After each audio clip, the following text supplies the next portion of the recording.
विधायक परिणय फुके ने बताया कि भंडारा और गोंदिया जिले में स्थित मालगुजारी तालाबों के संबंध में बजट सत्र के दौरान मांग की गई थी। सरकार ने इस पर संज्ञान लेते हुए संबंधित जीआर शासन निर्णय जारी किया है। अब जितने भी मालगुजारी तालाब हैं उनका गहराईकरण किया जाएगा और यह कार्य रॉयल्टी मुक्त यानी कि बिना शासकीय शुल्क किया जाएगा। गोंड राजाओं के समय कोली समाज द्वारा ये तालाब बनाए गए थे। समय के साथ इनमें गाद भरने से उनकी जल धारण क्षमता घट गई थी। अब इन तालाबों से आसपास के किसानों को सिंचाई के लिए पर्याप्त पानी उपलब्ध हो सकेगा। दुसरं, एखाद्या शेतकऱ्याच्या किंवा एखाद्या व्यक्तीच्या जागेवर जर त्यांनी हक्क दाखवला तर त्यामध्ये कुठे अपील करण्याची मुभा त्या व्यक्तीला होती नाही, कुठे न्याय मागण्याची मुभा होती नाही, त्याला त्या बोर्डाकडेच न्याय मागण्याचं परवानगी होती।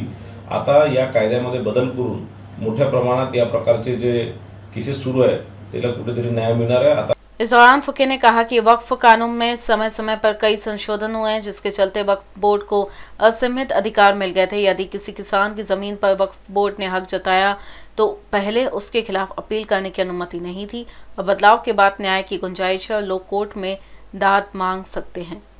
नहीं, वक्त कायदा 1921 मध्ये आला होता, त्यानंतर 1931 मध्ये त्यामध्ये बदल झाला, 1954 मध्ये त्यामध्ये मोठा बदल झाला होता। पण 1995 मध्ये या कायद्याला म्हणजे या वक्फ बोर्डाला असीमित अशा जे अधिकार देऊन दिले होते। कोणत्याही म्हणजे ते कोणत्याही जागेवर ते आपला हक्क दाखवू शकत होते। हा तुम्ही डिस्ट्रिक्ट कोर्ट, रेव्हेन्यू डिपार्टमेंट किंवा हायकोर्ट किंवा सुप्रीम कोर्टमध्ये तुम्ही या संदर्भात तुम्ही दाद मागू शकता। आणि ह्या लोकांनी ज्या प्रमाणात मोठ्या प्रमाणात शासकीय जागेवरतीही अतिक्रमण केलं होतं, शासकीय जागा बळकवण्याचं काम केलं होतं, त्याही मोठ्या प्रमाणात शासकीय जागा या माध्यमातून सोडण्यात येणार आहे। काँग्रेस या अमेंडमेंटला किंवा या ॲक्टला विरोध करणार हे अपेक्षितच होतं। पण उन्होंने आरोप लगाया कि पहले शासकीय जमीनों पर कब्जा करने का काम होता था लेकिन अब ऐसा नहीं होगा। कांग्रेस तो पहले ही इसका विरोध कर रही थी परंतु अब उद्धव ठाकरे भी इसका विरोध कर रहे हैं तो इस पर सवाल खड़े हो रहे हैं।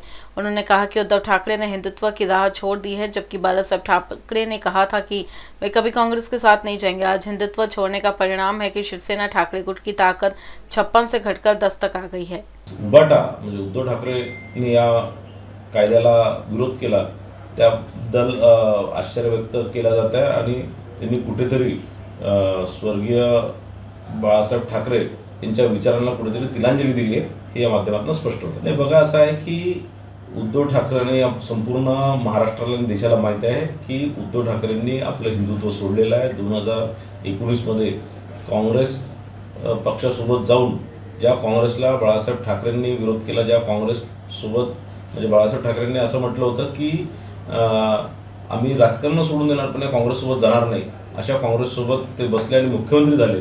त्यानंतर त्यांनी ते हिंदुत्व सोडलंच होतं।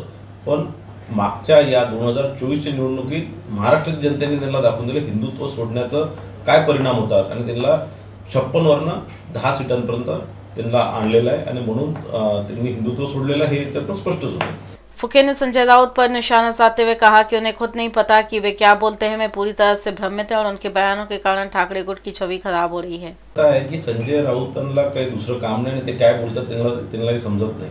मला असं वाटतं काल संजय राऊतांनी एक विषय बोलले, त्यानंतर दुपारी त्याच्या विरोधात उद्धव ठाकरेंनी दुसरा विषय बोलले आणि ते सगळे आपसात कन्फ्यूज आहे। कुठेतरी ज्या प्रमाणात महाराष्ट्र जनताने त्यांना नाकारलेलं आहे, ज्या प्रमाणात त्यांचं एक लोकांमध्ये एक उभाठ्याच्या बद्दलचं मत खराब होत चाललेलं आहे आणि कुठेतरी मोठ्या प्रमाणात त्यांच्याबद्दल नाराजी आहे आणि त्यांना कुठेतरी त्यांचं अस्तित्व धोक्यात वाटत आहे। म्हणून या प्रकारचं रोज काहीतरी स्टेटमेंट देऊन स्वतःचं अस्तित्व राखण्याचं काम ते करतात आहे, केवळ होणं प्रयत्न ते करतात आहे।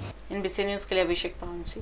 हार्ट से जुड़ी किसी भी समस्या के लिए आएं Mugdha EECP and heart care centre, जहां होता है 70% से 100% heart blockages treatment without surgery, no side effect, with advanced soundless PSK machine. Mugdha EECP and heart care centre, behind Mount Carmel school, Ajni square, Nagpur.